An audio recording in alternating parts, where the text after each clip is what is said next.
വയനാട്ടിലെ വിദ്യാലയത്തിന് സ്മൃതി ശിലാവലയം തീർത്ത വലപ്പാട് GDM സ്കൂളിലെ കുരുന്നുകൾ. വയനാട് ഉരുൾപൊട്ടലിൽ നാമാവശേഷമായ വെള്ളാർമല വൊക്കേഷണൽ ഹയർ സെക്കൻഡറി സ്കൂളിന്റെ വീണ്ടെടുപ്പിനായാണ് വിദ്യാലയ അങ്കണത്തിലെ ഗാന്ധി മരത്തണലിൽ കരിങ്കൽ ശിലകളാൽ സ്മൃതി വലയം തീർത്തത്.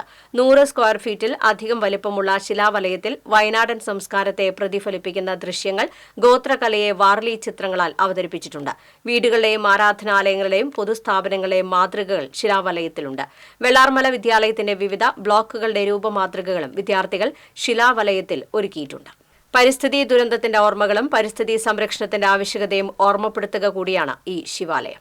വയനാട് ദുരന്തത്തിന്റെ ഓർമ്മകൾക്ക് മുന്നിൽ വലപ്പാട് GDM LP സ്കൂളിൽ വിദ്യാർത്ഥികളും രക്ഷിതാക്കളും അധ്യാപകരും ചേർന്ന് ശിലാവലയം ഒരുക്കിയിരിക്കുകയാണ്. പലപ്പോഴും ഇത്തരം പ്രകൃതി ദുരന്തങ്ങൾ സംഭവിക്കുകയും വലിയ നാശനഷ്ടങ്ങൾ ഉണ്ടാകുകയും ജീവനുകൾ പൊലിയുകയും ചെയ്യുമ്പോഴും ഏതാനും മാസങ്ങൾ കഴിയുമ്പോൾ അത് വിസ്മൃതിയിലാണ്ട് പോവുകയാണ് പതിവ്. എന്നാൽ ഇത്തരം ദുരന്തങ്ങൾ സൃഷ്ടിക്കപ്പെടുന്നത് പാരിസ്ഥിതികമായ പ്രശ്നങ്ങൾ കൊണ്ടാണ്.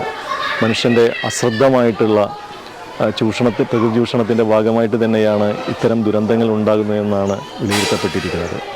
ഈ സാഹചര്യത്തിൽ പുതുതലമുറയിൽ ഇത്തരം ദുരന്തങ്ങളെക്കുറിച്ച് ഓർമ്മപ്പെടുത്താനും പരിസ്ഥിതി സംരക്ഷണത്തിൻ്റെ സന്ദേശം പകരുന്നതിനും വേണ്ടിയാണ് ഈ ശിലാവലയം നമ്മൾ സ്ഥാപിച്ചിരിക്കുന്നത്.